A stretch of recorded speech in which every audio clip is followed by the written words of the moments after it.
Bertrand Delanoë, bonsoir. Bonsoir. Merci beaucoup d'avoir accepté notre invitation. Merci à vous de m'inviter. Non, on est vraiment touchés. Guy Bedos-Roeux, bonsoir. Bonsoir, oui, alors moi je suis le parrain, si Valérie... Elle est la marraine. Oui. Merci d'avoir veillé si tard, minuit Oui, 24. oui. Je me suis couché très tard et levé très tôt. Puisque vous tournez en ce moment d'ailleurs pour TF1 avec Annie Dupéré. Voilà. Bertrand Delanoë, vous avez accepté notre invitation pour nous parler un peu de votre candidature à la mairie de Paris. Parler des questions que vous me poserez. Évidemment, donc la candidature à la mairie de Paris. Vous avez lancé votre campagne la semaine dernière. Et pas mal de gens disent et écrivent que vous avez du mal à trouver votre place. Alors, quand on fait une compile, évidemment, dans la presse, donc forcément de ce qu'il y a de moins sympa, puisqu'il n'y a pas que ça, on dit que vous êtes sous-dimensionné, que vous marchez trop à l'ombre, que vous êtes un candidat falot. Vous avez lu tout ça? Il n'y avait pas ces mots-là, il y a si, un peu de tout. Non, je vous promets, j'ai pris... Il n'y a pas que ça, il y a des gens qui vous... Mais voilà. Il y a beaucoup de gens qui trouvent que vous avez du mal à vous imposer. Est-ce que vous avez l'impression d'avoir du mal à vous imposer? Actuellement, le débat sur les municipales à Paris porte sur des enjeux de personnes, de pouvoir, et un spectacle politicien dans lequel je ne veux pas m'inscrire. Voilà. Moi, je veux être dans le sujet. Ça fait des mois que je prépare cette campagne que je viens de lancer. L'élection n'aura lieu que dans 6 mois. Et je veux être dans le sujet. Je comprends, mais il y a beaucoup de gens qui disent le problème, c'est pas trop le sujet. Vous avez un problème, disons, charismatique. Non. Si. On verra bien. Non, mais on verra bien. Rendez-vous en mars. Très bien, mais Marc-Olivier ma question, Bertrand, rendez-vous en mars. C'est est-ce que vous-même, vous avez l'impression de souffrir de ça? Parce que, par exemple, Libé disait, donc peut-être qu'il se trompe, vous vous demandiez, et c'était un souci, comment vous allez faire pour briser l'indifférence. Est-ce que ça, simplement... Mes chers amis, je ne sens pas d'indifférence avec les Parisiens. C'est ce que je voulais savoir. Je ne sens pas d'indifférence. Attendez une seconde. Oui, je vous laisse parler. On fait de la politique un spectacle. On fait de la politique un spectacle qui n'a rien à voir avec les enjeux, les raisons pour lesquelles les gens vont voter. Rien, ça, c'est la réalité de tout le monde. Excusez-moi, vous permettez. Et si j'ai envie, moi, de traiter de la question dont les électeurs vont parler et le fond, c'est le fond qui vous intéresse. Guy Bedos. Ils parlent à leur façon, ils se taisent même parfois.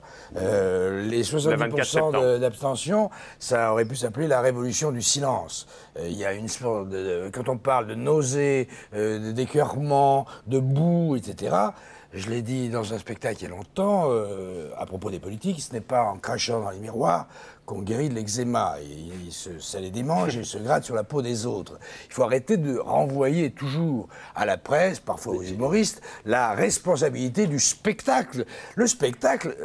c'est pas vous, Delanoë, c'est pas vous, mais vous tirez quand même une charrue terrible, c'est mère courage, hein, votre truc, parce que vraiment, vous traînez une image, on a l'impression que les hommes politiques sont devenus facultatifs, qu'on pourrait vivre, comme on l'a fait, je crois, en Italie, à un moment, sans gouvernement, et que, d'une certaine manière, une forme d'anarchie.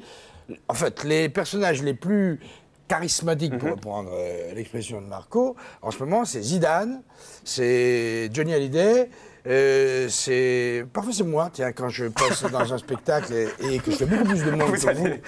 Non, mais c'est vrai. Guy, non, mais quand je passe au Zénith, tout ça, je fais plus de monde que la plupart des politiques, hein, franchement. Et ils payent en plus. Non, et puis, cher en plus. Oui, et pourtant, je leur parle politique. Mais je leur parle politique d'une façon qui leur plaît plus, quand même. Non, mais là, pour revenir à Bertrand Delanoë... Je sais pas, si on demandait à quelqu'un en ce moment quel est le type en qui vous avez confiance en politique, il dirait, je crois, José Bové. Plus que n'importe quel politique professionnel. Est-ce que vous souffrez de ça? Est-ce que vous souffrez du spectacle de la politique? C'est pas vous, et vous vous démarquez de ça? Je crois qu'aucun de nous ne doit prendre les citoyens pour des imbéciles. Quand Zidane est très populaire, c'est un fait de société et moi je le trouve très positif. Je suis très content que Zidane, avec ce qu'il représente, non seulement sur le plan sportif, mais attendez, c'est un fait de société. Tout à fait, mais... En revanche, je ne suis pas tout à fait d'accord avec Guy Bedos. C'est que je crois que les citoyens, ils s'expriment selon les circonstances et ils savent toujours ce qu'ils font. Quand ils ne votent pas au référendum, c'est parce qu'ils pensent que c'est réglé, qu'il n'y a pas besoin d'eux. Ils se déplacent quand il y a besoin d'eux. Ils se déplacent quand il y a besoin d'eux. On revient à vous, parce que si j'ai bien compris ce que vous voulez dire, c'est que le spectacle vous gêne, vous travaillez sur le terrain, et c'est pour ça qu'on ne vous voit pas dans les médias. C'est ça? Mais attendez, je ne me sens pas gêné, même par les papiers auxquels vous faites allusion. Mais vous n'avez pas l'impression que les gens qui vont voter, éventuellement pour vous, c'est un handicap de ne pas être comme ça dans les médias. Vous ne pensez pas ça? Non.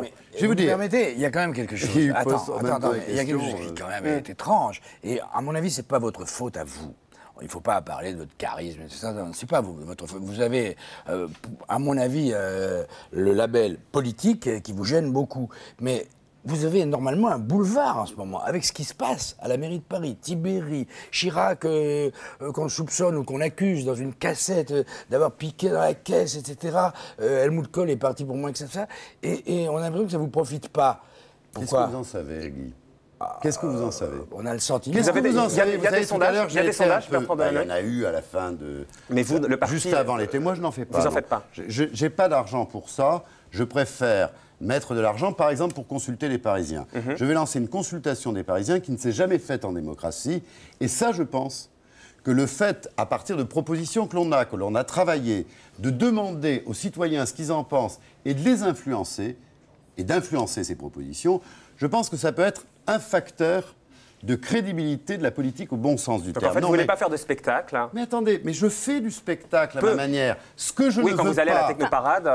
Mais non, ce que je ne veux pas, c'est jouer un rôle qui n'est pas le mien. Est-ce que vous pouvez comprendre qu'en politique, les gens, dans la démocratie, ils ont envie qu'on soit nature. Vous croyez ça ? Et le spectacle est réducteur. Et nous ne sommes pas des artistes, nous. Nous sommes des citoyens, des responsables qui avons à porter des valeurs et qui avons à tenter d'être efficaces. Alors, en tout cas, ça n'intéresse peut-être pas. Bertrand Delanoë, en tout cas, ça n'intéresse peut-être pas les médias. Est-ce que les Parisiens me font ressentir, c'est que moi, je suis en permanence sur des marchés, etc. Et les Parisiens me parlent. C'est pas l'enthousiasme, c'est pas l'indifférence, c'est une certaine chaleur. Ils vous ont pas sifflé mais jamais, comme jamais. Martine Aubry. Ce qui m'a fait rire, c'est qu'on a sifflé Martine Aubry à cause de Strauss-Kahn, alors qu'ils se détestent tous les deux. N'exagérez pas, mais bon, ils ont peut-être une petite compétition. En tout cas, est-ce que vous sentez à votre égard... ce que je veux dire, c'est que par exemple, une indifférence des médias, le fameux week-end où tout le monde disait il ne faut pas que les politiques aillent sur le terrain parce qu'ils vont se faire traiter de pourris. Et on va leur envoyer des tomates. Moi, j'y suis allé tout simplement. Et je crois que j'ai une image. Chez les Parisiens. Et on verra si est-ce que vous souffrez de l'indifférence des médias, Bertrand Delanoë, est-ce que vous souffrez de l'indifférence des médias? Mais attendez, je vais vous répondre simplement. Récemment, dans le Figaro, il y avait un papier qui disait « Mais où est passé Delanoë ?» Et quand on lisait le papier, on racontait tout ce que j'avais fait sur la rentrée scolaire, sur la santé, sur la lutte contre l'exclusion. J'étais ravi de ce papier. Voilà. Et quand par exemple vous voyez le sketch des Guignols qu'on va voir maintenant, où vous avez du mal à vous imposer et vous parlez, on va le voir à PPD, qui n'a pas envie de vous entendre, on le regarde, vous nous dites après si vous le souffrez de ça ou pas. J'ai déjà vu, hein. Oui, mais peut-être pas tous les téléspectateurs de France 3, on regarde. Revenons sur les Jeux Olympiques avec... pardon, bonjour. Oui. Bertrand Delanoë, candidat socialiste à la mairie de Paris. Oui, vous voulez quoi? Eh bien, je viens vous annoncer que je viens de lancer ma campagne officielle à Paris. Ah, bien, bien, c'est noté. On a... Nous sommes prêts. Ok, parfait. Faudra venir nous voir. Oui, oui, on va passer. Bon, là, on est un peu débordé à cause des municipales, mais dès que c'est fini, on passera. Alors, c'est évidemment une caricature, mais une caricature, c'est un fond de vérité, c'est pas à Guy Bedos que je vais l'apprendre. Oui, vous ne souffrez pas de ça? Au début, ça m'a agacé, mais comme ça me faisait rire en même temps, je vais vous dire. Non, parce que ma question est mal posée. Ma question est mal posée. Si on n'accepte pas la caricature, ma question est mal si on posée. n'accepte pas l'autodérision. Je reprends ma question. Je ne veux pas dire est-ce que vous souffrez des Guignols. Non. Mais pas du tout. Non, du fond de ce que veut souligner les Guignols, est-ce que vous ne souffrez pas? Par exemple, quand PPDA inaugure son journal, là où il reçoit maintenant des invités politiques, il ouvre cette séquence avec Philippe Séguin. Finalement, Philippe Séguin, aujourd'hui, il représente la même chose que vous, candidat à la mairie de Paris. Il ne représente pas du tout la même chose que moi. Oui, mais enfin, il a du mal à s'imposer aussi, ça. Oui, mais enfin, aujourd'hui, on lui donne... Il invite Séguin. Et alors, il m'a invité, je vais y aller bientôt. Oui, mais vous n'avez pas l'impression que c'est... Bon, il faut bien maintenant inviter Delanoë, on a invité Séguin, il faut bien le faire. Mais non, écoutez, Philippe Séguin est une personnalité, député des Vosges, je crois, qui a décidé que pour sa carrière, ça serait bien qu'il soit maire de Paris. Bon, moi, je prends les citoyens pour des gens intelligents. Ils s'aperçoivent très bien de nos motivations aux uns et aux autres. Et donc, chacun fait sa campagne comme il veut. Ce qui est vrai, c'est que je n'ai pas de rôle à jouer dans le spectacle de la droite parisienne, pas des médias. La droite parisienne livre un spectacle. Les médias en parlent. Je n'ai aucun rôle là-dedans.